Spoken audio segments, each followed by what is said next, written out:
کئی دفعہ یہ عاجز نے واقعہ سنایا کہ ایک کاشتکار تھا جس کی اتنی ایگریکلچر لینڈ تھی کہ اس کی زمین میں کئی ریلوے اسٹیشن لگا کرتے تھے. پہلا ریلوے اسٹیشن اس کی زمین میں، پھر گاڑی چلتی تھی اور جہاں رکتی تھی تو دوسرا ریلوے اسٹیشن بھی اس کی زمین میں، اور پھر چلتی تھی تو تیسرا ریلوے اسٹیشن بھی اس کی زمین میں. کتنا بڑا لینڈ لاٹ ہوگا بھائی، اربوں پتی.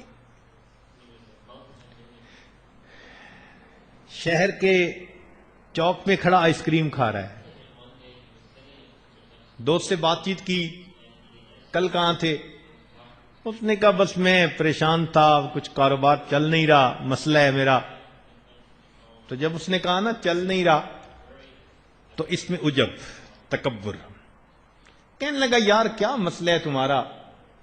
ہر وقت پریشان رہتے ہو، آئے گا کہاں سے؟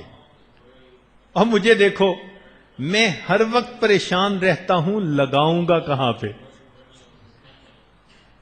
بات سمجھ رہے ہیں نا؟ میں ہر وقت پریشان رہتا ہوں، لگاؤں گا کہاں؟ میری تو 40 نسلوں کو پرواہ نہیں. اللہ رب العزت کو اس بندے کا بڑا بول نہ پسند آیا. ایک بیماری میں مبتلا ہوا، 6-8 مہینے کے بعد دنیا سے چلتا بنا. ایک ہی اس کا بیٹا تھا، عمر 18 سال. وہ اس کے تمام مال کا وارث بن گیا.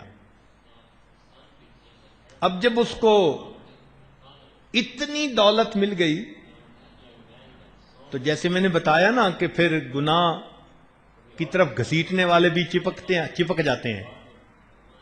18 سال عمر تھی، اس کو کسی نے نوجوانی کا راستہ دکھا دیا. انجوائے کرو بھائی. اس کام میں پڑ گیا، عیاشی میں. ہر دوسرے دن نیا مہمان اس کے پاس آ رہا ہے.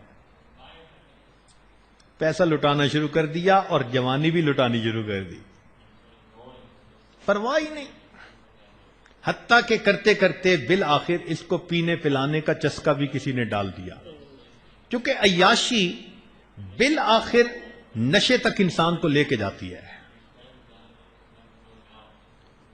اب شراب اور شباب دونوں کام. چند سال گزرے، باپ کا پیسہ لٹا رہا ہے خوب. کسی نے اس کو بیرون ملک کا دروازہ دکھایا، اور تمہیں کلب لے کے چلتے ہیں. وہاں تو دنیا ہی اور تھی.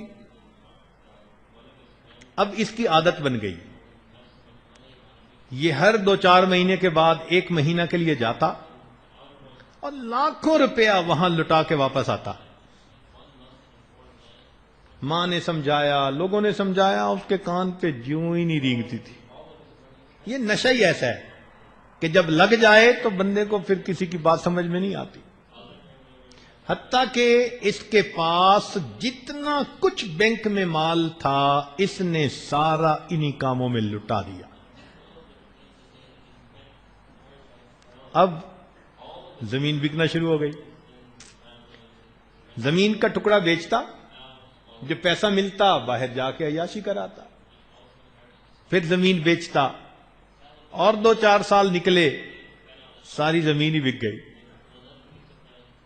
اس نے 10-12 سال اتنی عیاشی کی کہ جوانی بھی لٹا بیٹھا، بیماریوں کا مجموعہ. جو روز ہی یہی کام کر رہا ہو، صاف ظاہر ہے کہ وہ ہڈیوں کا ڈھانچہ بنے گا.